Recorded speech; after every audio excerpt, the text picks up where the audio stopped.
Frères et sœurs, nous voici parvenus au terme de notre temps de Noël. À partir de demain, nous entrons dans le temps ordinaire. Nous voyons que le Seigneur fait les choses avec beaucoup de doigté et de délicatesse. Il aurait mieux pour nous d'ailleurs. Savez-vous pourquoi? Parce que le Seigneur est le Tout-Puissant et que s'il se montre tel qu'il est, nous serions terrorisés de frayeur. Comment est-ce que Dieu va faire pour venir s'approcher de nous? Eh bien, il va voiler sa toute-puissance. Il se met vraiment à notre niveau. Il cache sa divinité. Il se laisse prendre. Il se laisse maltraiter. Lui, le Tout-Puissant, il cache sa divinité. Il cache sa divinité car c'est en entrant dans la souffrance qu'il va accomplir le pardon des péchés. Voir comment les choses se passent dans la discrétion et comment le Seigneur demande à des gens qu'il a choisis de devenir les témoins de ce qui est en train de se passer. Et d'abord, la crèche. Le Seigneur n'a pas voulu naître dans le confort de la petite maison de Nazareth. C'était pas luxueux, mais c'était confortable. Il a voulu naître loin de sa maison, et c'est là qu'il va naître. Et quels sont les témoins que le Seigneur choisit pour son entrée dans le monde? Je l'ai déjà dit, ce sont de pauvres bergers. Donc le premier témoin, vous voyez, tout de suite ils deviennent témoins. Ils ont vu, ils témoignent. Pourtant c'est déroutant. Quelques mois plus tard, les mages ne sont pas encore venus.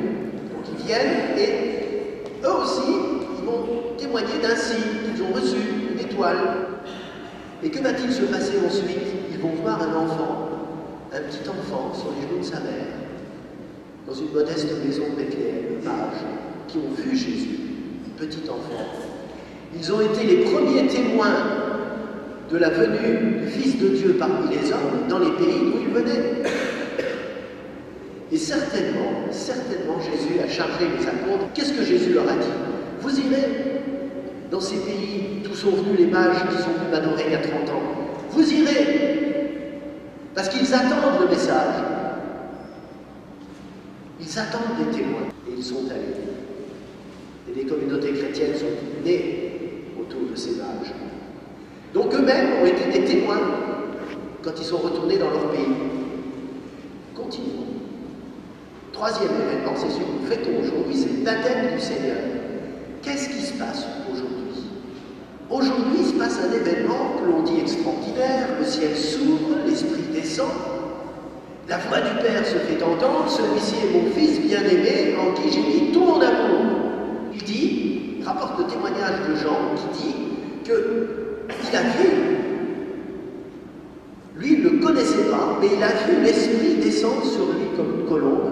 C'est le signe que le Seigneur lui avait donné lorsqu'il l'a envoyé pour baptiser, en lui disant « Va baptiser au Jourdain, et celui sur qui tu verras reposer l'Esprit, c'est lui. » Quel acte de foi de la part de Jean-Baptiste. Donc il y a eu deux témoins, Jésus et Jean. Ça ne fait pas beaucoup de monde quand même. Vous voyez comment Dieu est discret dans ses manifestations. Mais ensuite il va envoyer Jean comme témoin. Et Jean va attester de ce qu'il a vu et entendu auprès de ses propres disciples. Donc vous voyez, les manifestations divines se font dans discrétion.